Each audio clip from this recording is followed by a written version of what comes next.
Well, good morning. After a great night's sleep, sitting here staring at the fire, drinking coffee. Can't do that all day long. What do you say we make some breakfast, and then we'll either go fishing or we'll go hiking. And for those of you that are following along, the full moon was a bust. So we'll make breakfast instead. Spam and eggs, as always. But yeah, it was a good night's sleep last night, I can assure you that. It was a pink moon, it was out, but unfortunately there was just too many clouds. I couldn't get a good clean shot, so we'll try for some of that time-lapse stuff next month.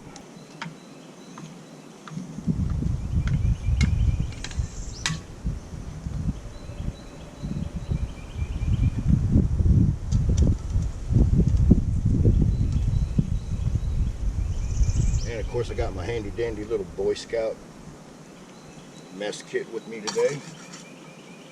Like that right there.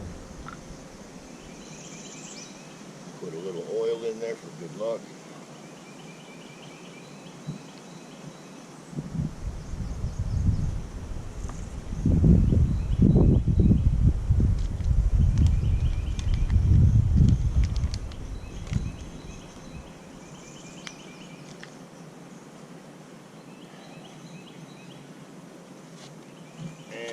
This trip, all 4 eggs survived the trip, so that's nice.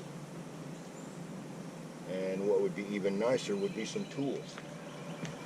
All right.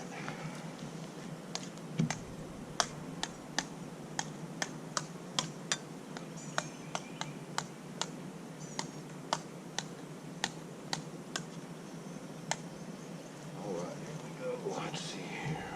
Actually, I might just cheat a little bit.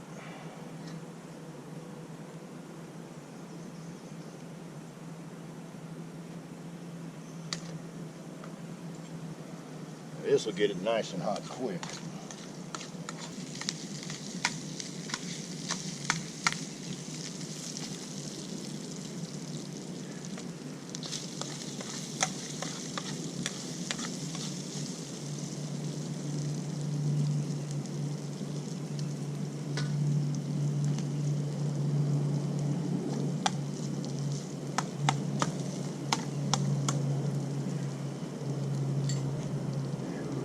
Let's see here. Let's see what happens with the eggs here. Fresh brown eggs.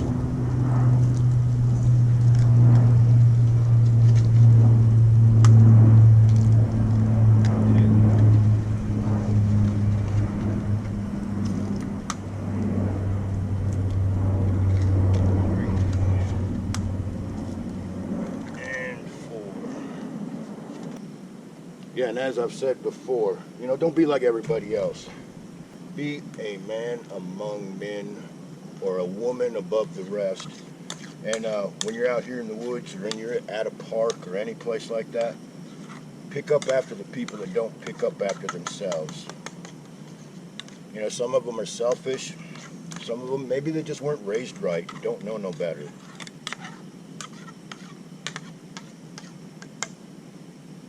Excellent.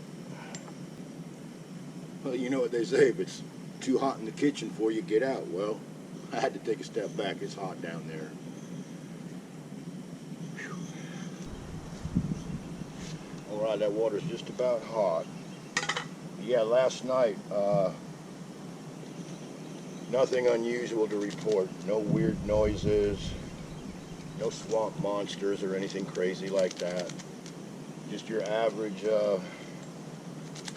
coyotes were out last night hollering and screaming. Heard some raccoons, heard a bobcat, heard the owls going back and forth. Oh yeah, morning coffee, Cafe Bustilero, whatever. Have a little international flair today, huh?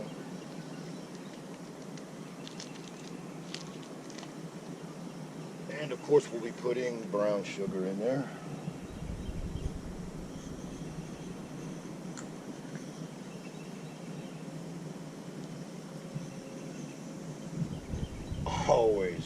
remember to grab that like that.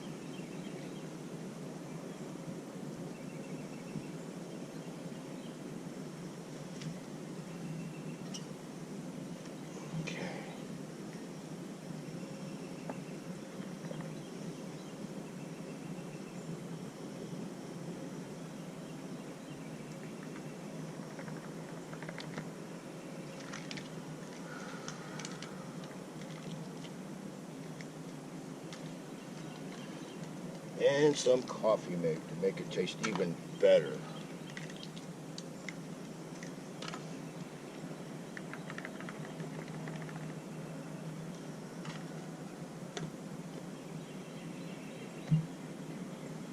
Alright, because I'm hungry, we're going to cheat today.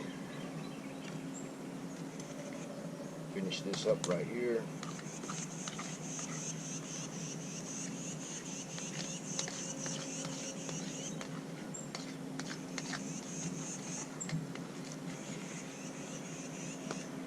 Yep, nothing like farm fresh eggs, especially when it's your farm, right?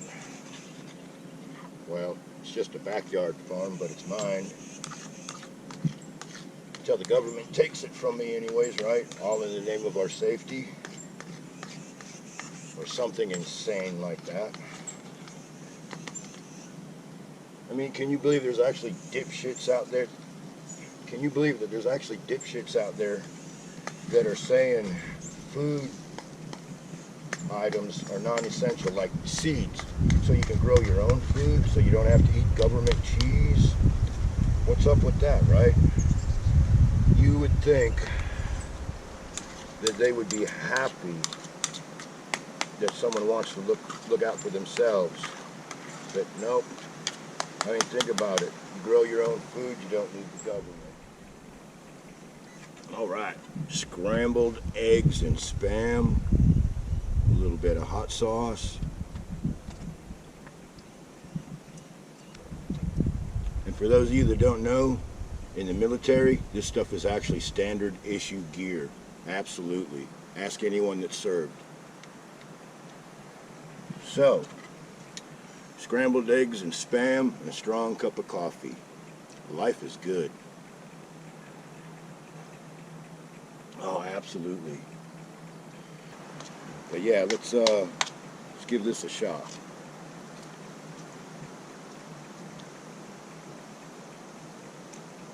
Oh, absolutely.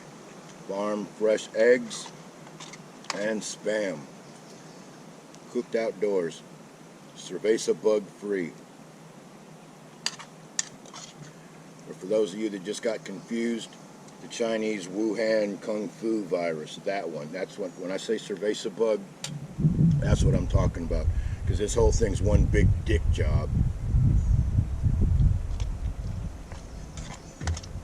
But screw all that shit today. Let's eat breakfast and then do some fishing and then go for a hike. Sound good? Let's do it. Oh, nice morning breeze. That feels good.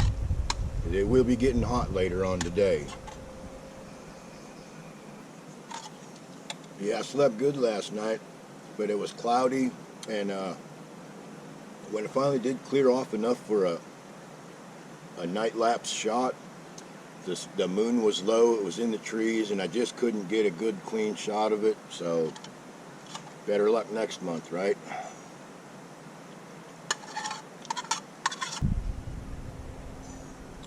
You wipe it down hard enough, you get most of the germs, right?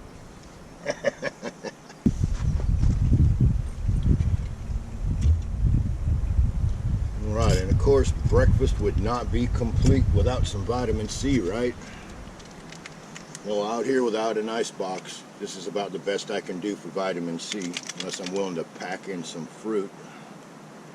But I believe that the smell of fresh fruit would probably attract unwanted visitors. I could be wrong on that, but that's my opinion.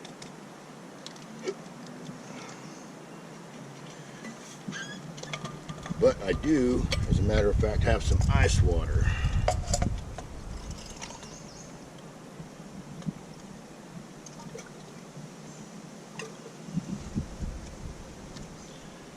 But yeah, ice keeps in this thing here for about 2 days, unless it's in the direct sun. But yeah, a jug like this is a lifesaver to me. I mean, you're not going to see me bushcrafting and cooking out of it. It's not for that. It's for ice water and ice. Mess kits are for cooking.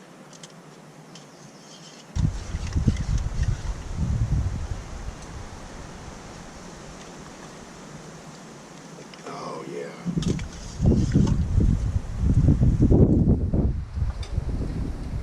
Ice cold Tang. I've always got a kick out of telling the grandkids the story of Tang. They're like, wow, really, Grandpa, this stuff went to the moon? I'm like, yep, it sure did. Went to the moon and back. Because the astronauts, they couldn't carry a bag of fresh Florida oranges with them. They didn't have room in the spaceship, right? So they designed Tang. And actually, if I understand right, my memory serves me correct, Tang was invented as an alternative to frozen orange juice, and it was kind of a flop in the 50s. And then when the space program kicked up into high gear, that's when Tang stepped up to the plate and said, hey, we got this great product here.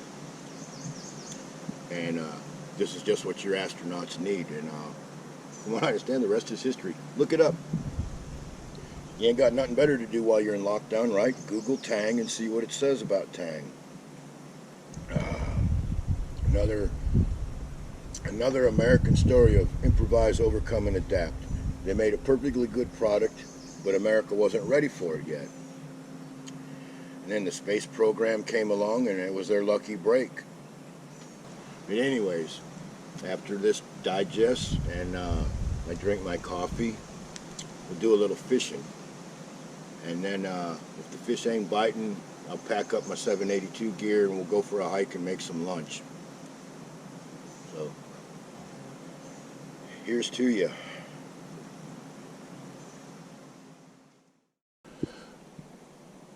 All right, so here we are. I got me a little hook and a worm, little sinker, little dinky bobber, no fishing reel. Yesterday I had a catastrophic failure with my little micro reel, so we're just kind of winging it today.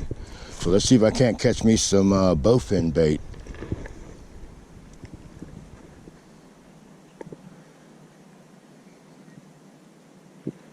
There you go. Oop, got him. How you like that? First cast, got me some bait. How you like that? A nice little bluegill. Alrighty, as you can see, I have a slide sinker, a swivel, and a 60-pound test leader, and about a size 6 hook and a piece of chunk on there from that bluegill I just caught. So let's lob this on out there and see if I can't catch me a bowfin.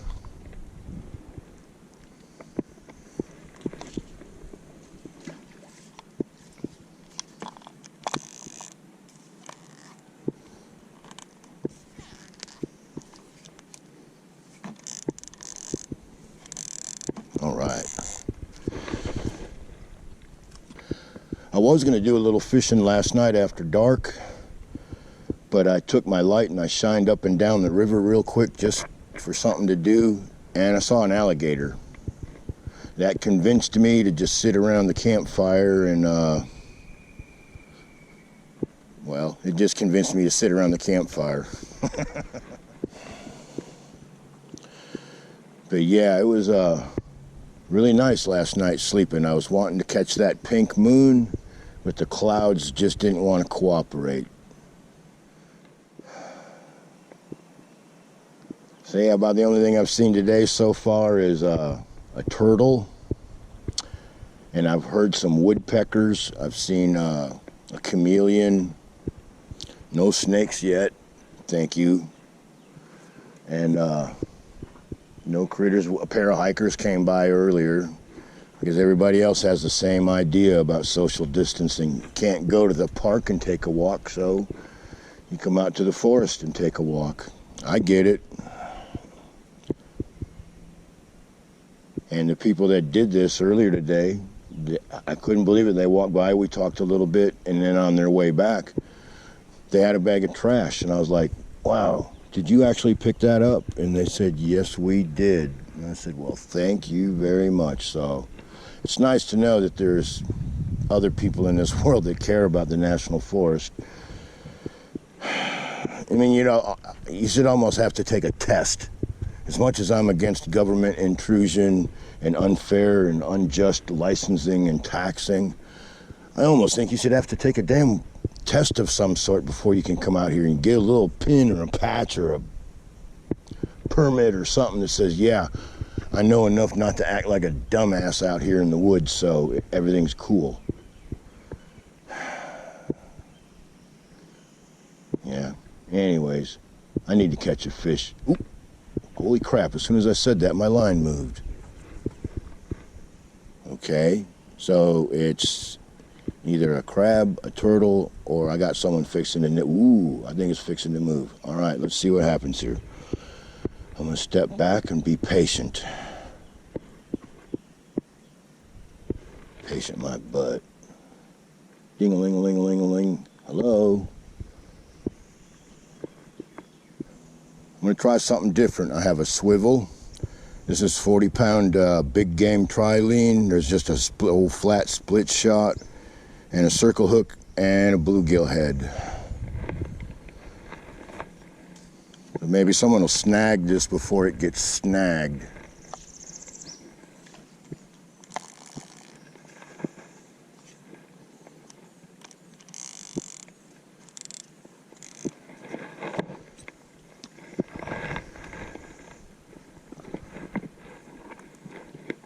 Alrighty, now we play the waiting game, right? So yeah, being that the tide seems to be kind of slack right now, I think using just that split shot, that's probably the way to go, because it'll just kind of be out there, kind of just hanging loosely on the bottom, I guess. We'll see. And while we're waiting, I might as well just go ahead and see if I can't catch another bluegill, right? I don't know if you can see it or not, but there is some kind of a stump going out into here, so I guess that's a pretty good spot for bluegills, eh?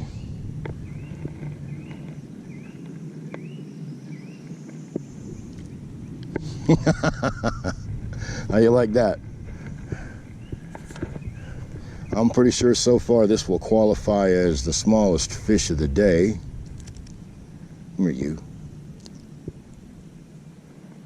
Pretty little bluegill. Well, we'll let him go.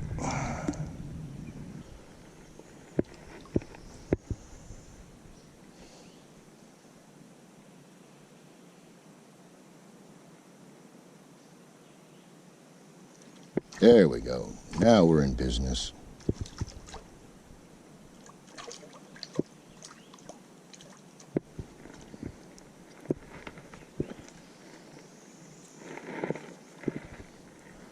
Oh wow, look at that, a decent sized one. I can do this without getting him all messed up. And look at that, nice hook set right through the snout. Come on, bud, let go. Open wide, there you go. Open wide. Say cheese. Pretty little bluegill. Whoa, look at that. Holy smokes. Damn.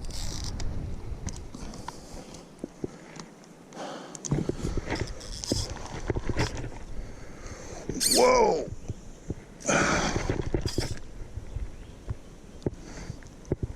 Man, I don't know what it is, but it feels good. Oh. Whoa. Wow. Oh, this is a monster.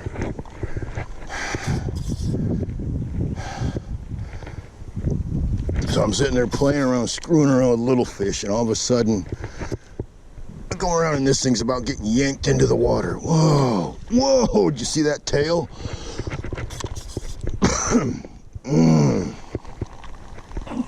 Oh. Whoa. Whoa. Man. Holy shit. This is something big. Holy smokes. Look at the size of that fish. Holy shit. Wow. And I ain't got a net. Damn. All right, bud. Let's see if I can do this. Like I said, look at the size of this catfish. Whew. I gotta measure him. This is a monster. Oh, crap. Wow, he's about 25, 26 inches. What a moose.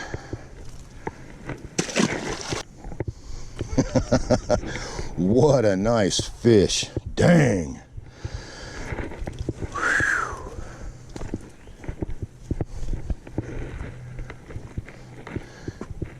Dear Lord, thank you for that catfish. That was nice. Really nice.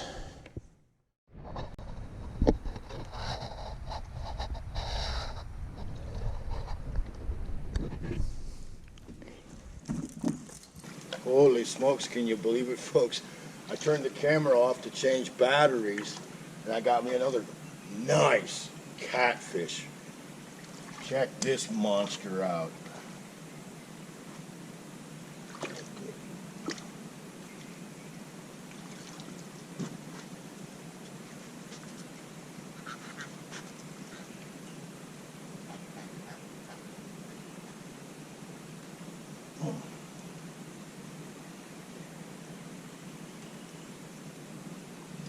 And unfortunately, he swallowed the hook, so I'm going to cut the line, and we're going to go for a hike. But check this goober out, man. If I was eating him, this would be the one I'd want to eat.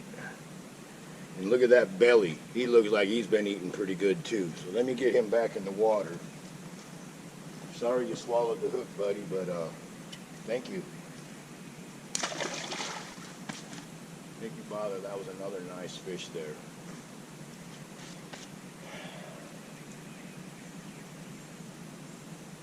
Yeah, absolutely. That was awesome. So with that being said, even though the fish are biting, I'm wanting to go for a little hike and eat some lunch.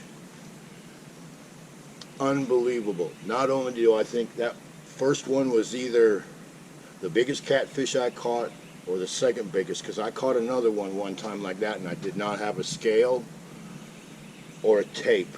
But he was about that size, maybe bigger, maybe smaller, I don't know. But that one right there at 8+ pounds, that was a respectable catfish. And that second one I just caught there, if I was spending another night out here, I'd put him on the stringer and eat him. That would be a mighty tasty fish right there. But anyways, let me lock this down and we'll go for a hike here in a few minutes. Wow, what a fish.